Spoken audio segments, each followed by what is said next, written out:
श्रीमान् वेङ्कटनाथार्यः कवितार्किककेसरी वेदान्त आचार्यवर्यो मे सन्निधत्तां सदा हृदि श्रीवासरङ्गपरकालमुनित्रयाप्तलक्ष्मात्मरक्षणेदि त्वयिगाघमान्तम् आचार्यभक्तिपरिभूतमनर्गशीलं गोपालदेशिकमुनिं गुरुमाश्रयामः।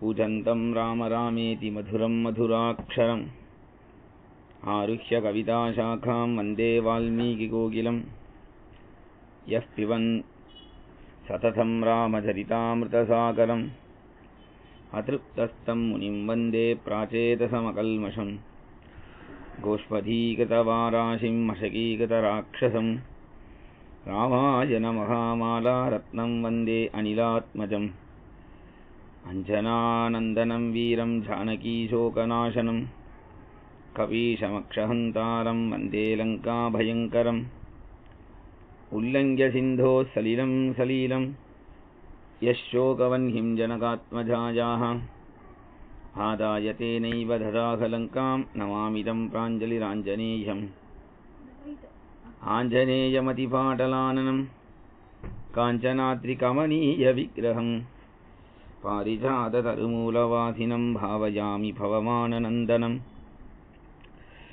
यत्र यत्र रघुनाथकीर्तनं तत्र तत्र कृतमस्तकाञ्जलिं बाष्पवारि परिपूर्णलोचनं मारुतिं नमत राक्षसान्तकं मनोजवं मारुततुल्यवेगं जितेन्द्रियं बुद्धिमतां वरिष्ठं वातात्मजं वानरयूथमुख्यं श्रीरामदूतं शिरसा नमामि। यः कर्णाञ्जलिः सम्पुटैरहरः सम्यक् विभत्यादरात् वाल्मीकेर्वदनारविन्दगलितं रामायणाख्यं मधु जन्मव्याधिजराविपत्तिमरणैः अत्यन्तशोभद्रवं संसारं स विहाय गच्छति पुमान् विष्णोः पदं शाश्वतं तदुपगतसमाससन्धियोगं सममधुरो वनतार्थवाक्यबद्धं रघुवरचरितं मुनिप्रणीतं दशशिरसश्च वधं निशामयध्वम् वेदवेद्ये परे पुंसि जाते दशरथात्मजे वेदप्राचेदसादासीत् साक्षात् रामायणात्मना नमोऽस्तु रामाय सलक्ष्मणाय देव्यै च तस्यै जनकात्मजायै नमोऽस्तु रुद्रेन्द्रयमानिलेभ्यो नमोऽस्तु चन्द्रार्कमरुद्गणेभ्यः तपस्वाध्यायनिरतं तपस्वी वाग्विदाम्बरं नारदं परिभप्रच्छ वाल्मीकिः मुनिपुङ्गवम् जानकीकान्तस्मरणं जय जय राम राम आंजनेय स्वामी की जय। ஸ்ரீமத் வால்மீகி ராமாயணத்தில்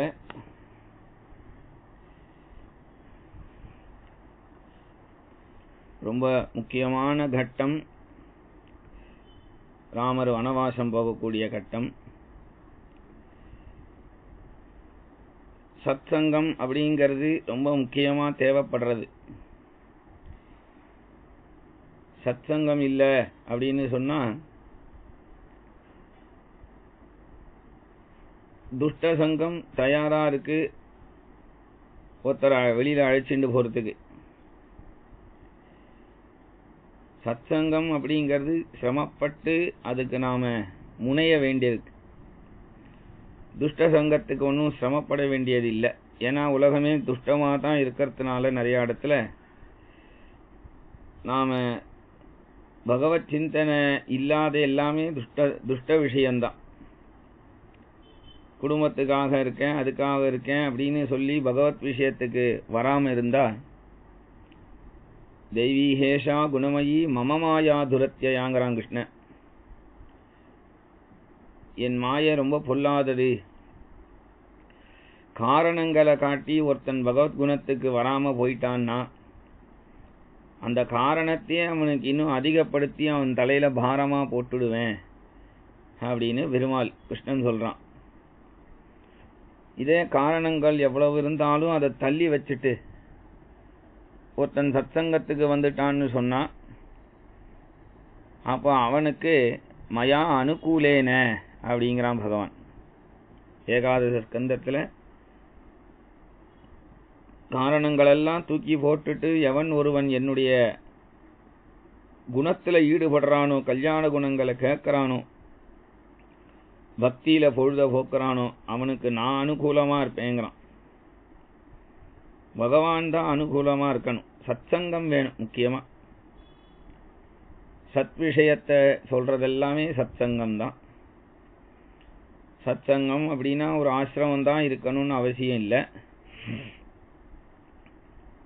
சத்சங்கம்னா பெருசாக ஒரு கோவில் கட்டினா தான் அது சத்சங்கம்ங்கிறது கிடையாது.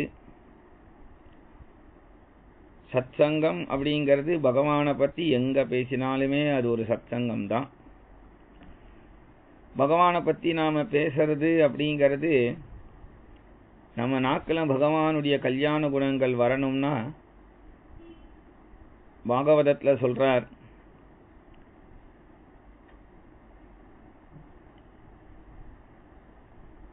பாகவதத்தில் என்ன சொல்றார், என்மே வச்சாம்சி அப்படிங்கிறார். அதாவது என்னுடைய நாக்கில் அந்த பகவான் இருந்து அலங்கார வார்த்தைகளை பேசட்டும் அப்படிங்கிறார். அலங்கார வார்த்தைகள் அப்படின்னா எது? பகவானை பற்றி பேசுறது தான் அலங்காரமாக பேசுறது. அதுக்கு சத்சங்கம். சத்சங்கம் ரொம்ப முக்கியம். விருத்ராசுரன் கூட பாகவதத்தில் சொல்றான், மமோத்தம ஸ்லோக ஜனேஷு சக்கியம் சம்சார சக்கரே பிரமதஸ்வ கர்மபிகின்னு.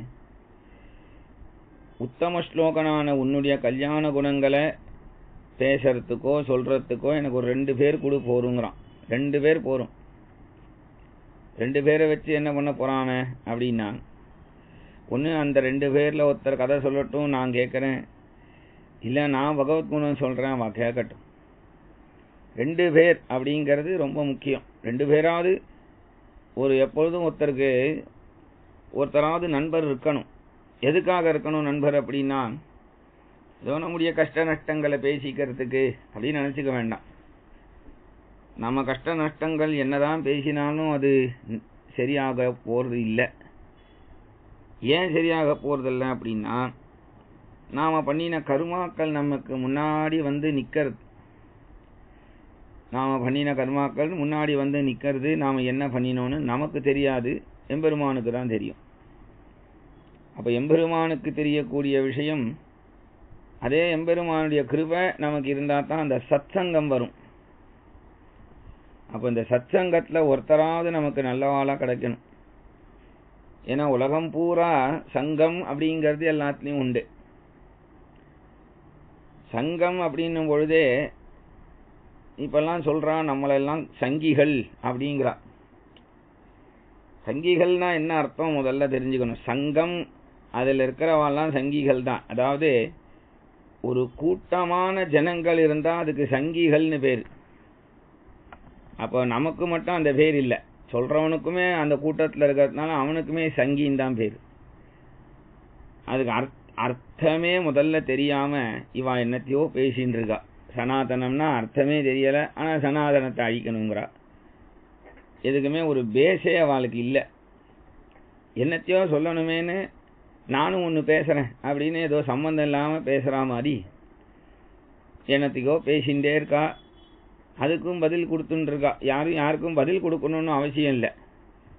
எது எல்லாருக்கும் பதில் அப்படின்னா, ஒரு விஷயம் நடந்தது நம்முடைய சமுதாயத்துக்கு, நம்முடைய சங்கத்துக்கு, நம்ம இந்து தெய்வத்துக்கு ஒரு பிரச்சனை நடக்கிறது, நமக்கு நடக்கிறது அப்படின்னா நாம் எல்லாருமா அதுக்கு எதிர்த்து ஒரு போர்க்கொடி தூக்கிறதுக்கு பதிலாக எல்லாருமா பகவானிடத்தில் நாம சங்கீர்த்தனத்தை அதிகமாக பண்ணால் பகவான் அதை சரி பண்ணிடுவான்.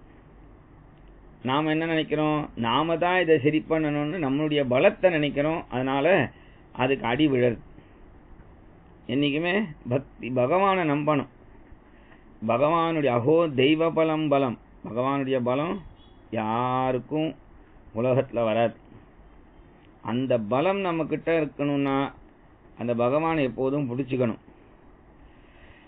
அதனால இந்த இடத்துல சத்சங்கம் அப்படிங்கிறது ரொம்ப முக்கியம். இல்லைன்னா நம்மளை துஷ்ட சங்கம் இழுத்துண்டு போயிடும் அப்படின்னு அந்த ஒரு துஷ்ட சங்கம் நம்ம கூட இருந்தா கூட நமக்குள்ளேயே ஒரு கலக்கம் வந்துடும். அதனால இந்த இடத்துல கைகேயி சாதுவா தான் இருக்கா. ராமேவா பரதேவாகம் விசேஷம் நோபலக்ஷயேன்னு. ராமர் அரசாட்சி பண்ணா எனக்கு தான் சந்தோஷங்கிறா, பரதன் அரசாட்சி பண்ணா கௌசல்யாவுக்கு தான் சந்தோஷங்கிறா. ஆனா அப்படி சமுத்தா பேசுற அந்த கைகேயி மனசையும் மாத்தினா கூனி அப்படின்னா அப்ப துஷ்ட சங்கத்துக்கு பலம் எப்படி இருக்கு பாருங்க. ஏன்னா ஒருத்தனை பார்த்து நீ சந்தியாவந்தனம் பண்ணு அப்படின்னா அது கஷ்டமா இருக்கு. நீ பாத்ரூம் போயிட்டு வந்தியா கை கால் அலம்புனா கஷ்டமா இருக்கு. ஒருத்தருக்கு கைய சாப்பிட்டியா கைய அலம்பு, கையில தட்டை வச்சுட்டு சாப்பிடாத, கீழே வச்சுட்டு சாப்பிடு, சப்பலாங்கால் போட்டு சாப்பிடு எல்லாம் சொல்றது கஷ்டமா இருக்கு ஃபாலோ பண்ண. ஏன்னா சுத்தம் அப்படிங்கிறது ஒரு பிரின்சிபிள், அப்படிங்கிறது டிசிப்ளின்ங்கிறது ரொம்ப சிரமம். டிசிப்ளின் இல்லாம வாழறது ரொம்ப ஈஸி.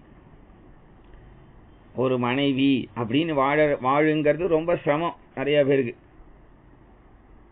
அவ ரொம்ப சிரமமா இருக்கிறதுனாலதான் ராமரை பிடிக்க மாட்டேங்கிறது அவளுக்கு.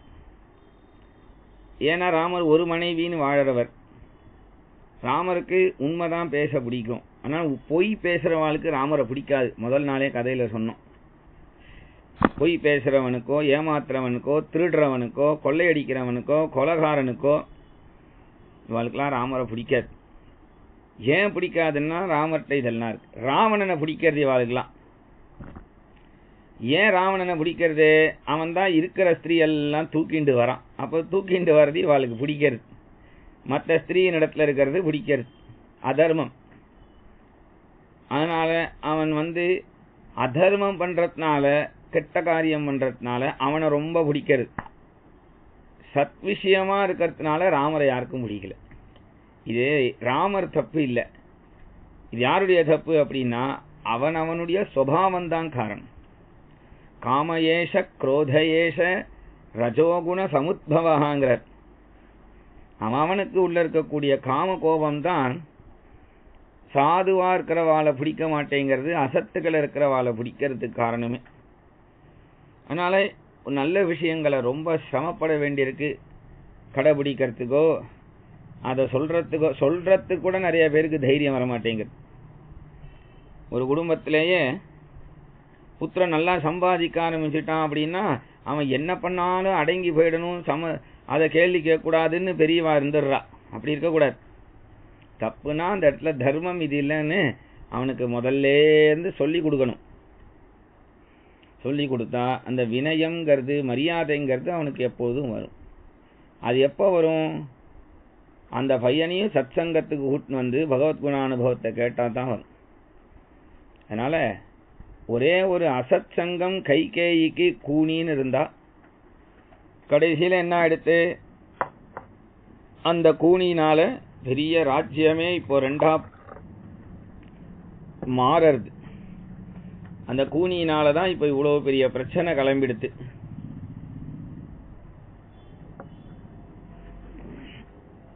நேற்றைக்கு அம்மா கிட்ட எப்படி சொல்லிட்டு போறேன்னு கலங்கிண்டே வந்தார் ராமர். அம்மா கிட்ட சொல்லிண்டு அம்மாவை சமாதானம் பண்ணிட்டு வாசலுக்கு வரார். இப்ப ராமனுடைய ஹிருதயம் எப்படி இருக்குன்னா, மழை பெஞ்சு ஓஞ்சதுக்கு அப்புறம் ஆகாசம் எப்படி தெளிவா இருக்குமோ அது போல தெளிவா எடுத்தான். அங்கேருந்து தன்னுடைய அரண்மனைக்கு அந்த புறத்துக்கு வரார். லக்ஷ்மணனும் கூட வரான். தன்னுடைய அந்த புறத்துக்கு வரார். மாடி ஏறும் பொழுது கொஞ்சம் யோசிக்கிறார். சீதை என்ன நினைப்பா? ராமர் முகம் கொஞ்சம் யோசிக்கிறது. ஏன் யோசிக்கிறதுன்னா, அவளுக்கு சத்தியம்னா தர்மம்னா புரியணுமே. அப்பா சத்தியம் சொல்லியிருக்கா, தர்மம்னு சொல்லியிருக்கானா அப்பாவுடைய மகிமை அவளுக்கு தெரியணுமே. என்ன உங்க அப்பா மடத்தனமா இப்படி பேசிட்டார், வாங்க நம்ம போய் சொத்தை பிரிச்சுட்டு போயிடலாம் அப்படின்னு ஆயிடுச்சுன்னா என்ன பண்றது அப்படின்னு ஒரு க்ஷணம் யோசிக்கிறார். அப்புறம் அடுத்த க்ஷணம் யோசிச்சார். நம்ம குடும்பத்துல தர்மம் சத்தியம்னு இருக்கிற மாதிரி அவளுடைய குடும்பத்திலையும் தர்மம் சத்தியம்னு இருந்திருக்குமே. அப்போ அவளுக்கு இது புரியும். மாமனார்னா எப்படி, மாமியார்னா எப்படி அவளுக்கு புரியுமே என்று தைரியப்படுத்திட்டு வரார். அப்படியே முகம் வாடி போயிருக்கு. சீத்தை கேட்கறா, என்ன பெரிய வெண்கொற்ற கொடை வரும், சாமரம் வீசிண்டு வருவா என்றெல்லாம் சொன்னேலே, அதெல்லாம் இல்லையா? இங்க உங்க வெண்கொற்ற கொடைய காணும், சாமரத்தை காணும், வெறும் கையோட நடந்து வரீர, ஏன் என்ன ஆச்சு? ராமர் சொல்றார், குலே மகதி சம்பூதே தர்மஜ்ஞே தர்மசாரிணி சுனு ஜானகி ஏனேதம் கிரமேணாத்யாகதம் மம குலே மகதி சம்பூதே. உத்தமமான குலத்துல தோன்றினவளே அப்படின்னார். சரி, இப்போ அதுக்கு என்ன? தர்மஜ்ஞே, தர்மம் தெரிந்தவளே அப்படின்னார். சில பேருக்கு தர்மம் தெரியும், ஆனா தர்மத்தை கடைபிடிக்க தெரியாது. அதனால ராமர் சொல்றார் தர்மசாரிணி, தர்மப்படி நடக்கக்கூடியவளேனர். இது இந்த பீடிகை என்னத்துக்கு கேட்கறா சீதை. சுனு ஜானகி ஏனேதம், பெரிய விஷயத்த அழகா சொல்றானா ராமர். என்ன சொல்றார்? உங்க மாமனார் ராஜ்யத்தை ரெண்டா பிரிச்சிருக்கார். ஒன்னு நகர ராஜ்யம்னு ஒன்னு வன ராஜ்யம்னு பிரிச்சிருக்கார். நகர ராஜ்யத்துக்கு பரதன பட்டம் கட்ட போறார், வனராஜ்யத்துக்கு என்ன போ சொல்லியிருக்கார். இப்படி ராமருக்கு வனவாசம்னதும் கௌசல்யா துடிச்சார், சுமந்திரர் துடிச்சார், ஆளுக்காலு துடிச்சா. அப்படி கவலைப்பட்டா தசரதர் பொங்கினார். எல்லாம் இருந்தது இல்லையா? லக்ஷ்மணன் பயங்கர கோபப்பட்டான்னு சொன்னோமே. ராமருக்கு வனவாசம்னதும் சீதை துள்ளி குதிச்சா. ஆகா, வனவாசம் வந்துடுச்சா? எனக்கு தெரியும், எனக்கு எங்காத்துல ஜோசியம் ஆத்தாளே அப்ப சொன்னா ஜாதகத்துல என்ன சொன்னா நீ யார கட்டிக்க போறியோ அவனோட கொஞ்ச நாள் வனவாசம் இருக்குன்னு சொன்னா. அது இப்ப சத்தியமா போயிடுத்த அப்படின்னா. நீங்க இப்ப வனவாசத்துக்கு அப்பா வார்த்தையை காப்பாத்துறதுக்கு கிளம்புங்க, பித்ரு வாக்கிய பரிபாலனம். நான் ஜோசிய வாக்கிய பரிபாலனம், அவர் வாக்க காப்பாத்துறதுக்கு நான் கிளம்புறேன் உங்களோட. கிளம்பியாச்சுன்னா கிளம்பியாச்சா? என்ன நீ என்ன நினைச்சுட்டு இருக்க? காடுன்னா என்ன நினைக்கிற? நல்லா செழிப்பா சௌக்கியமா இருக்கும்னு நினைச்சுட்டு இருக்கியா? அரண்மனை மாதிரி அங்கெல்லாம் ரொம்ப பயங்கரமான மிருகங்கள்லாம் சஞ்சாரம் பண்ணும், கரடு முரடான பாதைகள் உண்டு. உன்னாச்சுட்டு எப்படி போறதுங்க?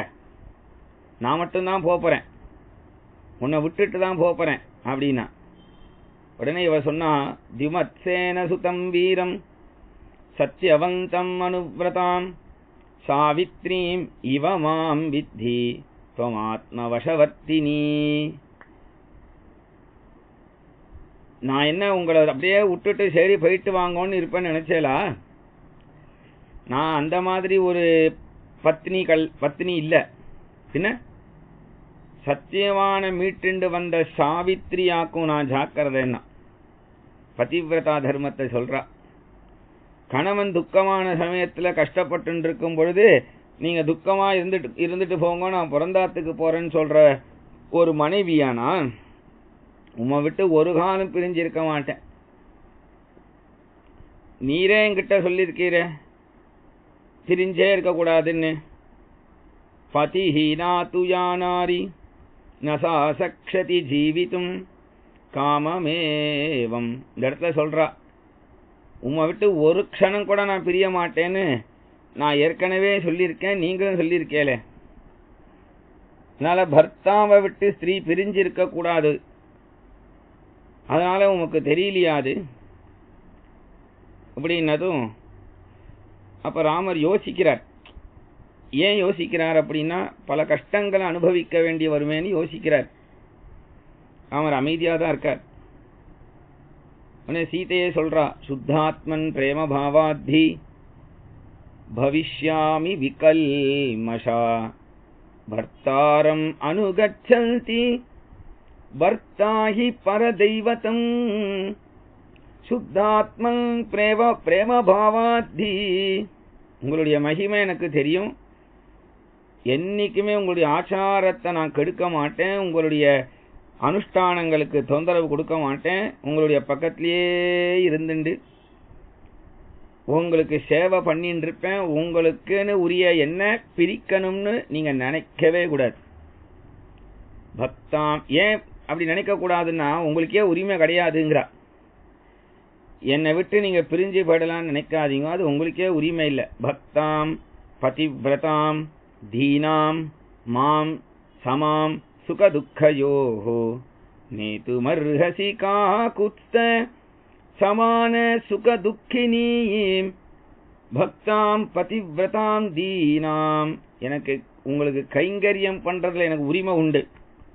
எப்படின்னா, பக்தை அப்படிங்கிற ஒரு உரிமை, மனைவிங்கிற ஒரு உரிமை, அபலைன்னு ஒரு உரிமை.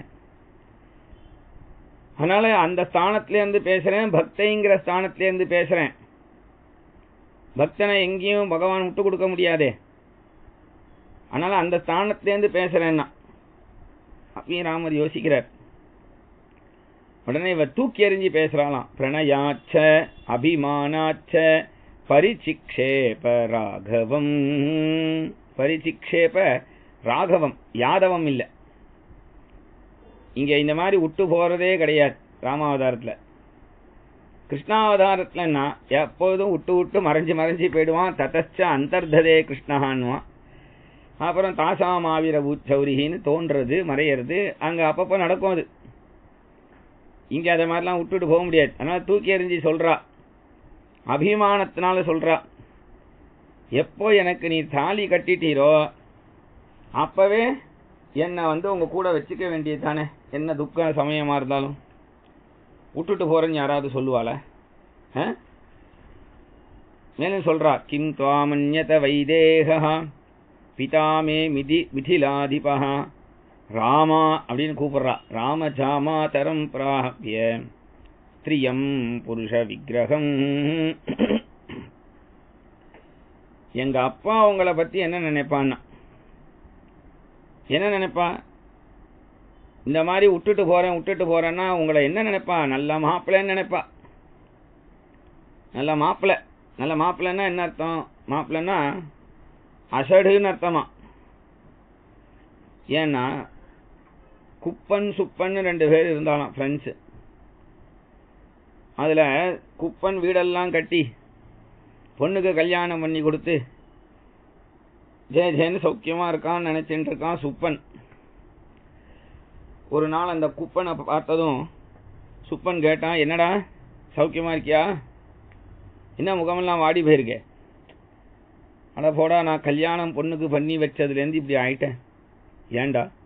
வீடை கட்டின, கல்யாணம் பண்ணின, மாப்பிள்ளை வந்தாச்சு, சௌக்கியம் தானே?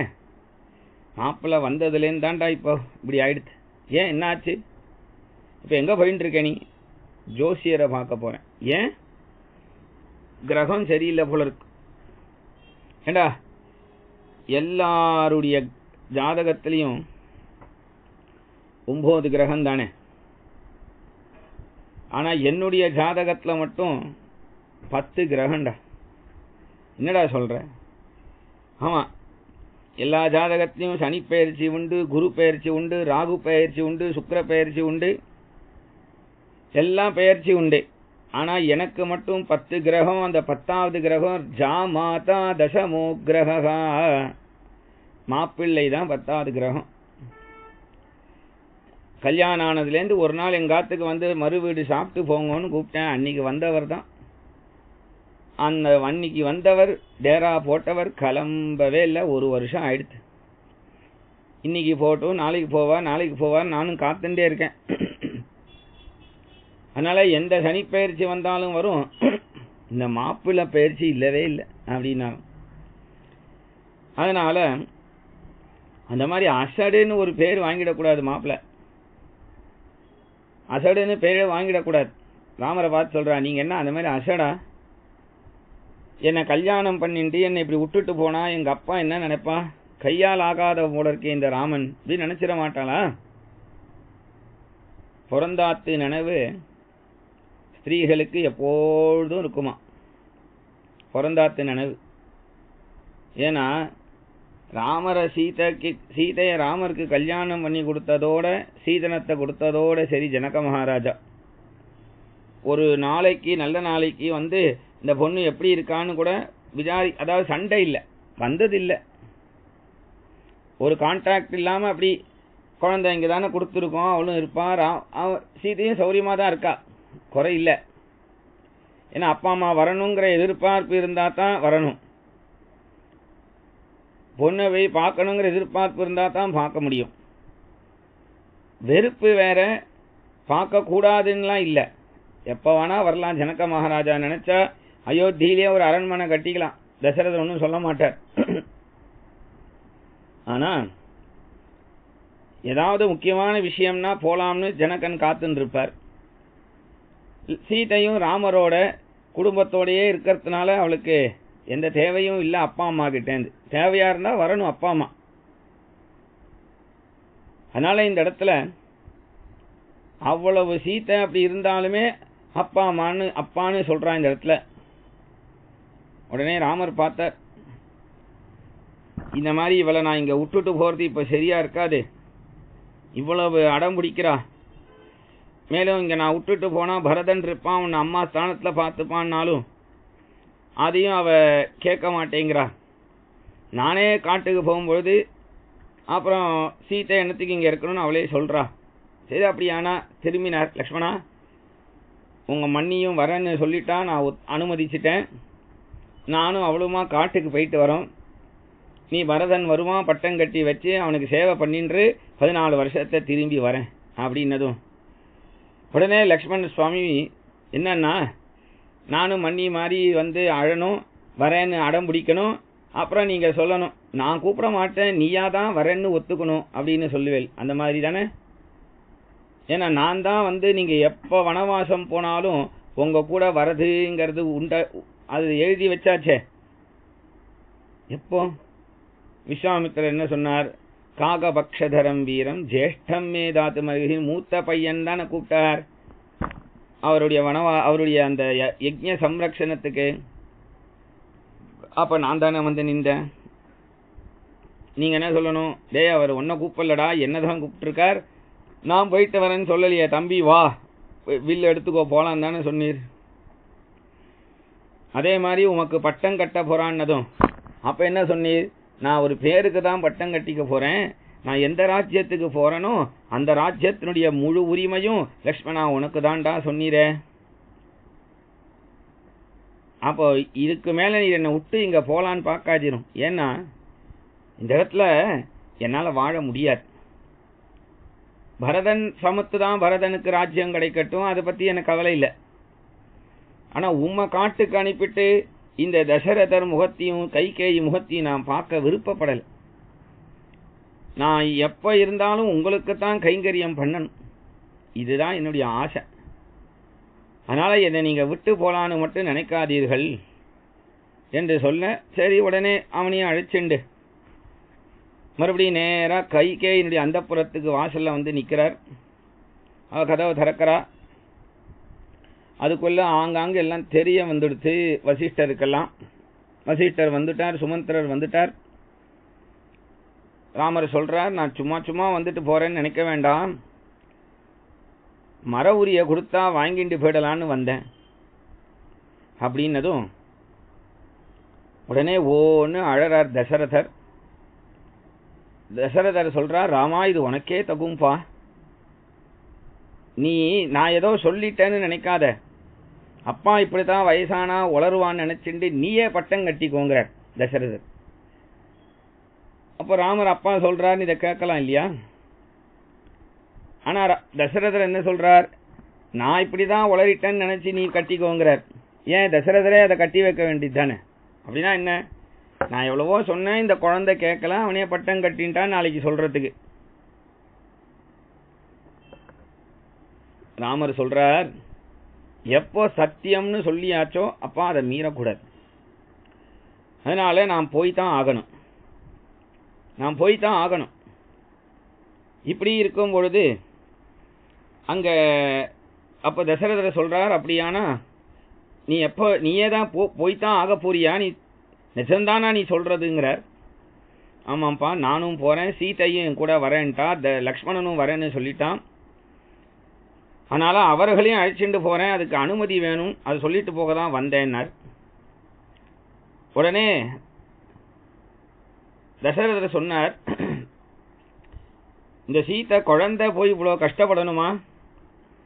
இந்த குழந்தைக்கு என்னென்ன சௌகரியங்கள் இருக்கோ அதெல்லாம் கொடுத்து அனுப்பு, என்னென்ன சௌகரியங்கள் இருக்கோ அதெல்லாம் கொடுத்து அனுப்பு என்றெல்லாம் சொல்றார். இப்படி சொல்லிகிட்டே இருக்கும்போது வசிஷ்டர் சொன்னார், ராமா, இதுவரைக்கும் நான் பரம்பரையா மூத்த பையனுக்கு தான் பட்டம் அப்படிங்கிற தர்மத்துல நான் இருந்திருக்கேன், கட்டி வச்சிருக்கேன். அப்படித்தான், அது என்னைக்கா இருந்தாலும் மாற்ற மாட்டேன். இப்ப நீ ராஜ்யத்துல இப்படி இருக்க முடியாது, வனவாசம் போகணும்னா உனக்கு பதிலா சீதையை உட்கார வச்சு நான் பட்டம் கட்டுறேன் அப்படிங்கிற. இது கேட்கறதுக்கு நல்லா இருக்கும், ஆனா செயலுக்கு நல்லா இருக்காது. அவர் ஏதோ அவருடைய ஒரு கவலை அவர் பேசிக்கிறார். சுமந்திரர் பார்த்தார், கைகேயை பார்த்து சொன்னார், கேக்கே ராஜ்ய பரம்பரை தானே நீ, அதனாலதான் உன் புத்தி அப்படி இருக்கு. ஏன்னா என்ன இருந்தாலும் வேப்ப மரத்துல இருந்து மாம்பழம் ஒன்றும் வராது, வேப்பங்காய் தான் வரும். அப்பேற்பட்ட வேப்பங்காய் தான் நீ. ஏன்னா கேகே ராஜன், அதாவது கைகேயனுடைய அப்பா, அந்த கேகே ராஜனுக்கு ஒரு வரம் இருந்தது. என்ன வரம்னா, மற்ற ஜீவன்கள் எறும்பு மாதிரி மிருகங்கள் மாதிரி இருக்கக்கூடிய ஜீவன்கள்லாம் என்ன பேசுமோ அதை அவனுக்கு புரிஞ்சிக்கிற சக்தி உண்டாம். அப்போ அவன் ஒரு நாள் 2 எறும்பு பேசின்றது, அதை பார்த்து சந்தோஷப்பட்டான். அப்ப அங்க கேகே ராணி கேட்டா, இந்த கைகேயி இல்ல, கைகேயுடைய அம்மா, என்ன எதுக்கு சிரிக்கிறீங்க? இல்ல, அந்த 2 எறும்பு பேசின்றது அதை நினைச்சு சிரிச்சேன், அது என்ன பேசின்றதுன்னா. அப்ப கேகே ராஜன் சொன்னா, அது சொல்லக்கூடாது, அதை சொன்னா என் தலை வெடிச்சிடும்னு முனிவர்கள் சொல்லியிருக்கா, உங்க தலையே வெடிச்சாலும் பரவாயில்ல, அது என்ன பேசின்றது சொல்லுங்கன்னா. அப்ப அப்பேற்பட்ட அந்த ராணியினுடைய பொண்ணு தானே நீயும் இந்த இப்பேற்பட்ட இந்த அயோத்தியே வெடிச்சாலும் பரவாயில்ல, ராமரை காட்டுக்கு அனுப்பிடணும் உனக்கு. சரி, என்ன ஒரு பெண் நீ அப்படிங்கிறார். இப்படி சொன்னதும் கைகேயிக்கு கவலை வந்துடுது. உடனே ராமர் பார்த்தார், இப்படியே ஆளுக்கால் ஒன்னொன்னு சொல்லிகிட்டே இருந்தா அப்படி மர உரிய கொடுத்தா நான் வாங்கிட்டு போயிடுறேங்கிறார். வெக்கமே இல்லாம கைகேயி போய் எடுத்துட்டு வரா. அதை வாங்கிட்டு ராமர் உடுத்தின்றார். கைகேயிக்கு பார்த்தா அது சீதை வாங்கிண்டா, அதை இப்படி பார்த்து கையில வச்சுக்கிறா. சீதைக்கு கண்ணிலேருந்து கண்ணீர் வருது. ஏம்மா, ஏன் அழற? எப்பேற்பட்ட ஜனக மகாராஜாவுடைய பெண்ணு, எவ்வளவு சீதனம் எடுத்துன்னு வந்திருக்கேன், அப்பேற்பட்ட எனக்கு இந்த மர உரியா அப்படின்னு நினைக்கலையாம். இந்த மர உரிய காட்டில் இருக்கக்கூடிய மகரிஷிகளுடைய பத்னிகள்லாம் எப்படி உடுத்திக்கிறாளோ தெரியலையே அப்படின்னு எழுதலாம். அது ஒன்றும் இல்லம்மா, அது இப்படிதான் உடுத்திக்கணும்னு ராமரே உடுத்தி விட்டாராம். ஏன்னா சர்வமும் ராமருக்கு தெரியும். ராமருக்கு தெரியாத கலைகளே கிடையாது, ராமருக்கு எல்லா கலையும் தெரியும்.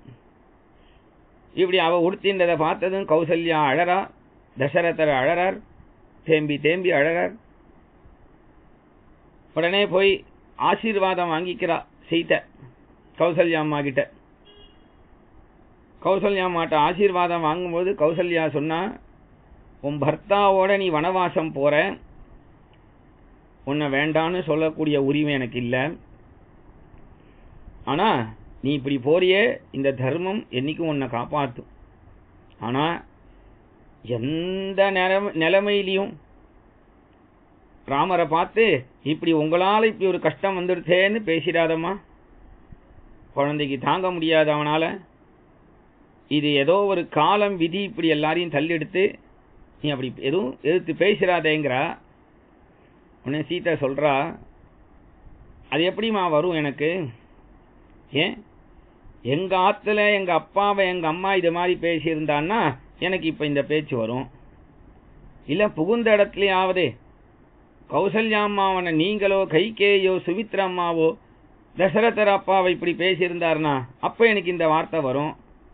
உங்ககிட்ட யார் வீட்டையுமே இல்லாத பழக்கம் எனக்கு மட்டும் எங்கேருந்து வரும் என்று இதான் தர்மம். இதெல்லாம் தான் தர்மம்.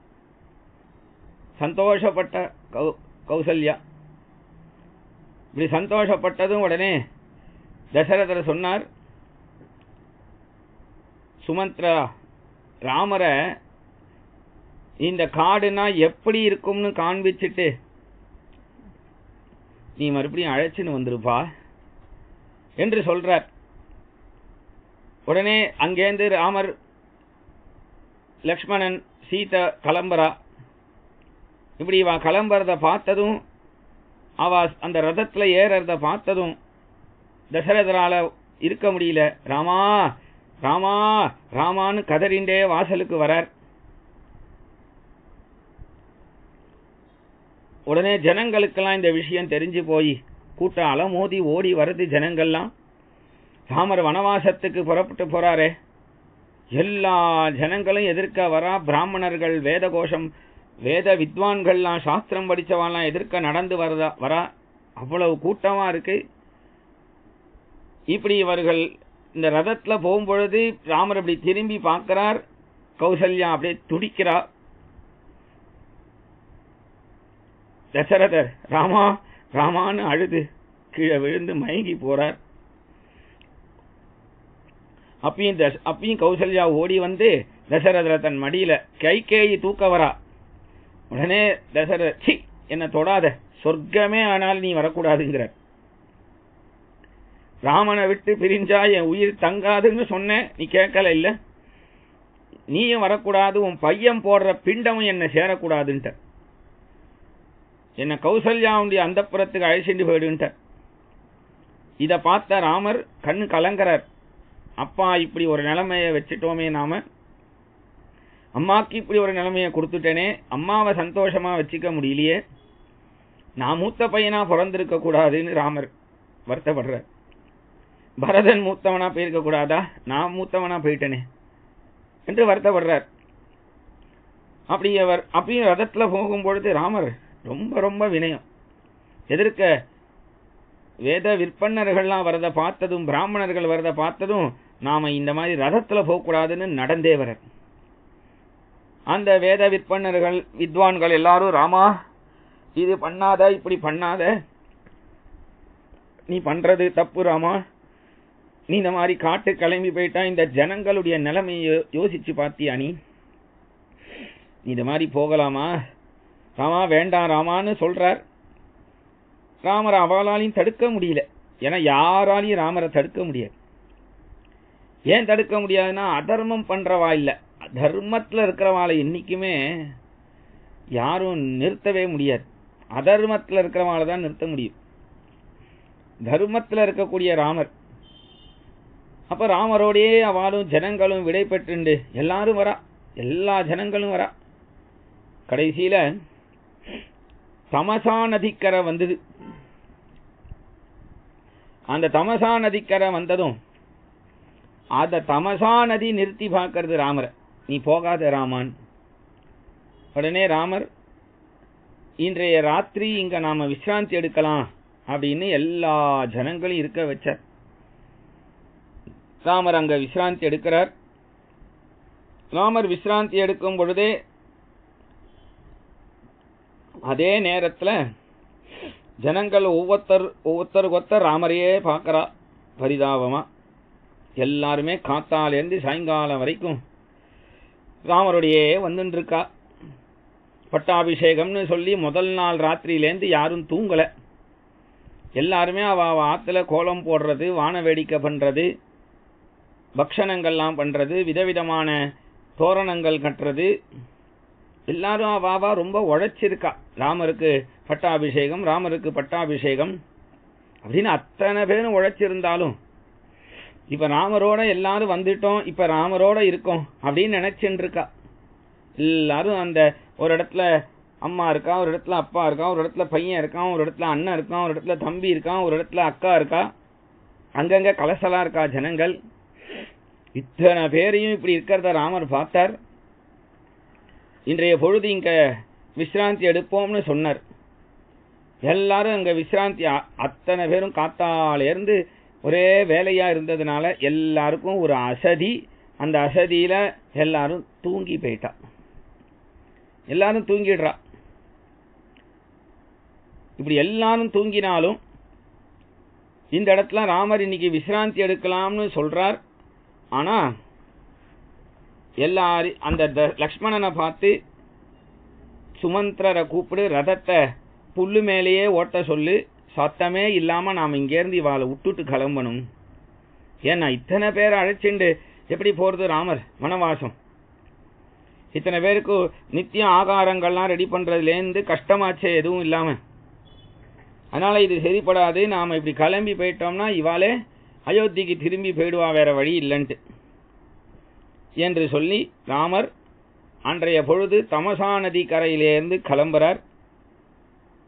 தசரதர் கௌசல்யாவுடைய அந்தப்புறத்துல போய் விசிராந்தி எடுத்துட்டு இருக்கார் என்கின்ற பித்ருவாக்கிய பரிபாலனம் அப்படிங்கிற இந்த கட்டம் இன்னைக்கு ராமர் வனவாசத்துக்கு புறப்பட்டு போற இடம். பகவானுடைய தர்மத்தை யாராலையும் நாம எடை போடவே முடியாது. ராமருடைய செய்கையை யாராலையும் கணிக்கவும் முடியாது. ராமர் என்ன நினைச்சாரோ அதை தான் செய்வார், என்ன செய்யறாரோ அதை தான் நினைச்சிருப்பார். ராமர் என்ன நினைக்கிறாரோ அதை தான் செய்வார்னா சுயநலமா நினைக்கிறான்னு அர்த்தம் இல்லை. லோகத்துக்கே எது பிரயோஜனமோ அதை தான் நினைப்பார். எல்லாரும் அவவா நினைக்கிறத தான் பண்றான்னா அது அர்த்தம் அது இல்லை, அதெல்லாம் சுயநலம். சுயநலமே இல்லாதது பகவான்கிட்ட மட்டும்தான் இருக்கும். ஏன்னா பகவான் தான் எல்லாருடைய நன்மையையும் விரும்பக்கூடியவன். அப்ப ராமர் இப்படி லக்ஷ்மணன் சீதையோட கிளம்பி வனவாசம் புறப்படுறார் அப்படிங்கிறது அப்பா வார்த்தையை சத்தியம் பண்ணணும். சத்தியத்துக்கு அவ்வளவு மகிமை உண்டு. சத்தியம்னா இன்னைக்கு யாருக்கும் தெரியாது. இன்னைக்கு சத்தியம்னா என்ன தெரியும்? சத்தியம்ங்கிற ஒரு வார்த்தை தான் தெரியுமே தவிர சத்தியத்தினால எப்பேற்பட்ட ஒரு காரியங்கள்லாம் நடந்தது, சத்தியத்தினால எவ்வளவு பேர் எவ்வளவு இழந்திருக்கா, அந்த சத்தியங்கிறதுக்கு மகிமை. அதனால அப்பேற்பட்ட அப்பாவுடைய வாக்க சத்தியம் பண்ணணும் என்பதற்காக ராமர் வனவாசத்துக்கு கிளம்பினார் என்கின்ற பித்ருவாக்கிய பரிபாலனம் அப்படிங்கிற கட்டம் இன்னைக்கு. இதோட நாம இன்னைக்கு கதையை நிறுத்திப்போம். அப்பதான் நாளைக்கு குஹ சக்கியம் கொஞ்சம் விஸ்தாரமா சொல்லலாம். நாளைக்கு குஹ சக்கியம் உபன்யாசத்துல. இன்னைக்கு இதோட நிறுத்திக்கலாம். ஜானகி காந்த ஸ்மரணம். ஜெய் ஜெய் ராம ராமா ஆஞ்சநேய சுவாமிக்கு ஜெய்.